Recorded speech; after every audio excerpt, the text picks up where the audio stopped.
Up next is some Thing in 4K news, but don't forget to subscribe and ring that bell. All right, cut the bullshit! So out September 7th from Universal is The Thing in 4K. So it's coming in a regular and a steelbook option, but there is a tentative art on the Germany release and some of the foreign releases, but so far nobody's really gotten their hands on what this is really going to have. Although there isn't any really information to go off of, I'm sure there are a lot of people that are excited about it. I'm pseudo excited to see what they're able to do with this thing, but for a lot of people, this is probably like the 5th or 6th time, if you've been keeping up with it, that you've bought the thing. I owned it on DVD, and then I picked it up in the Shout Factory 2-disc collector's edition that came out in 2016. And when it came out, it was only coming with a 2K scan, but a bunch of other features that I had never seen before. There was a lot of new interviews, plus all the vintage stuff, plus the outtakes. There was even the TV version was on here. I don't know if that holds a special place in people's heart, how often that was on TV back in the day. First girl darn week of winter. I just cannot believe any of this voodoo bull stuff. Do you believe any of this voodoo bull stuff, Blair? I'd rather not spend the rest of this winter tied to this stinking couch! Like a year later, Arrow put out a limited version, and this was UK only. So they did their typical thing with a really nice box and all their photo cards and a poster and that perfect bound book. They also had a restoration from a 4K scan of the original negative, but this was not 4K. A year after that Arrow one came out, Shout Factory put out almost the exact same disc that they had prior. This one, believe it or not, was actually an upgrade. You gotta be fucking kidding. Was it really? It was, and that's why I was bringing it up, because this was actually, you mentioned, a steelbook instead of a regular case. It was limited to 10,000. They were giving you a 3-disc set.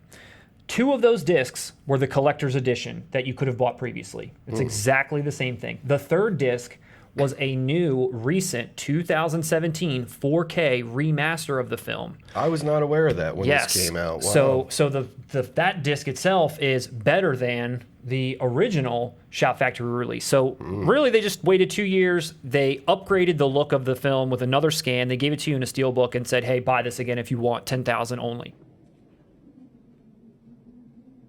I like that Shout and Scream do this, though, because if you missed out on that initial release, didn't get the slipcase, it's a cool, like a different version that you can have a limited release of. When I looked at it at first, I was like, that kind of smells like a cash grab, just to kind of quickly get an upgraded disc out, buy this all over again, especially when they're basically including that original one in there. And even this steelbook, I had to look at it for a second. I thought that this art was probably the goofiest of all of the art I've seen. The original collector's edition had the original likenesses and stuff, and then that second one has the snowsuit that they've got with the crack down the middle. It looks like here Kurt Russell is battling Barney. It looks goofy. It's a goofy drawing. I know what they're going for, but that is just goofy looking. What the hell happened here?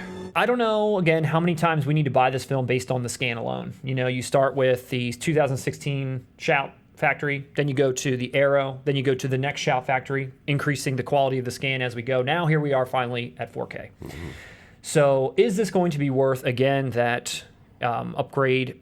Who knows, again, about the features? Are they putting something nice out? Are you going to get any of these features from all these previous releases, or are you going to have to hold on to these because Universal's just going to spit out some whatever, just like they did with the Sting? The Thing keeps growing in popularity over the years. It's that type of title to where you would hold on to your old editions. I don't think The Thing is a title where it's like, oh, the new 4K restoration came out, let me get rid of my previous copies. I think The Thing is a title to where fans, they want a collection. They want to have memorabilia. They want to have a Pop Funko figure of something sitting next to it. They want the vinyl soundtrack next to it, posters. It's one of those titles. It's a cult movie for sure. It is. I guess for me, and you know, to each his own, I think I'm always after the definitive. You know? I am as well. You know, like I'm tired of buying over and over. Like I want the definitive and keep it. I literally have a sleeve tattoo of John Carpenter films with the original Thing artwork on my arm, and I'm not doing that either. Yeah. Like I'm like you, I want the definitive.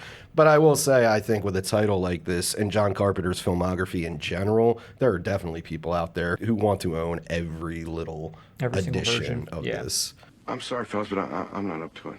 And it's a beautiful looking movie, and the effects are incredible. So, I mean, I can understand the excitement about this being in 4K. I mean, they still hold up in such a creepy, bizarre, it was such a strange take on, you know, aliens and what they can do or what they look like and how practical everything was. It still looks great. Rob Bottin, bad props. I was taught by, one of the best special effects guys in the business. His name's Rick Baker. He won the Academy Award this year for American Werewolf. Very It has a violent. mean tone in many It does. ways compared to other John Carpenter features. It's not Big Trouble in Little China or They Live. It's still a John Carpenter movie through and through. I'm not saying... you can see the influence of this film in a lot of movies that have come afterwards. I don't know when I saw The Thing for the first time, but I remember being very weirded out by some of it. And like you said, like the paranoia aspect, when they're all testing the blood with the wire and stuff, and you just don't know who's who, and everyone's like real tense. Like that's a really tense moment. And then you got Wilford Brimley over to the side. And he's testing his blood for diabetes. Diabetes. I'm Wilford Brimley, and I'd like to talk to you for a few minutes about diabetes. Will you be buying this in 4K when it comes out? I'm tempted. The Thing's a big title. Yeah. I'd consider it. I'm actually kind of sad. I'd have to see. I want to see the reviews. Let Yeah. me say that. It was just announced. I'd like to see some comparisons. Yeah. Yeah, I'd make my decision then. I'm with you. I felt the same way about The Sting. I didn't buy The Sting until I saw some of the reviews because the early worries were that they weren't going to do much with it. And lo and behold, they really did do a great job. And I feel like we could probably do that as well and like wait and see what are the screenshots looking like, what are the reviews looking like, especially if it's just being spit out again. If they're putting something out like a really nice box and a really nice set and there's a lot of stuff that they're doing for it, I think you might just go out on a limb anyway. But if it's just this release and it's $30 and you're not getting anything to go along with it, like whatever was in this thing, 100 years of Universal, like you can keep it. Wow, really? I'll kill you! Yeah, you can keep it. So let's just see what they come out with. September 7th.